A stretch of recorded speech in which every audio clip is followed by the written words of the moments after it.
Yes નિરાલીબેન, તમને શું તકલીફ હતી જેની માટે તમે અહીંયા આગળ સારવાર માટે આવ્યા છો? મને છેલ્લા 2-3 વર્ષથી એસિડિટી અને પેટમાં બ્લોટિંગ, ગેસ એની સમસ્યા રહેતી હતી. એકચ્યુઅલી ઘરેલું નુસ્ખા જ અપનાયા હતા, પણ એનાથી અને થોડીક એલોપેથિક દવા બી ક્યારેક લેતી હતી. જ્યારે જમું ત્યારે મને એમ થાય કે આ જમવું કે નહીં. જેટલી વાર જમું એના પછી મને એમ ડિસ્કમ્ફર્ટ જ લાગ્યા કરે. પેટ એકદમ આમ ભરેલું લાગે અને આફ્ટર જમ્યા પછી મને પેટમાં બળતરા થાય, છાતીમાં બળતરા થાય. હવે તમે સેન્ટરમાં આવ્યા પછી તમને શું ફીલ થાય છે?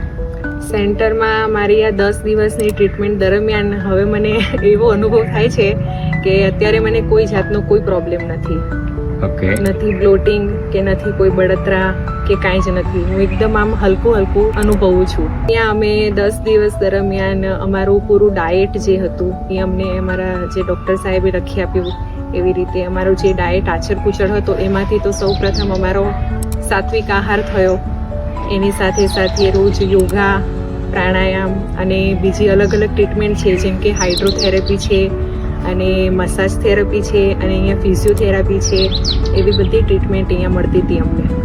આપણે એકચ્યુઅલી એમ કરતા હોઈએ છીએ કે ઘણું બધું આપણે રોગમાં આગળ વધી જઈએ છીએ, ત્યારે આપણને એમ થાય કે નહીં હવે મને આવું જવું જોઈએ. જ્યારે આપણે એલોપેથિકની સારવારમાં ફરક ના પડે ત્યારે આપણે છેલ્લે આ ઓપ્શન અપનાવતા હોઈએ છીએ. પણ મારા અનુભવ પ્રમાણે મને એમ થાય કે જ્યારથી રોગની શરૂઆત થાય ત્યારે જ આપણે એને બરાબર કરી લેવો જોઈએ અને અહીંયા સેન્ટરમાં એની સારવાર થઈ જાય છે.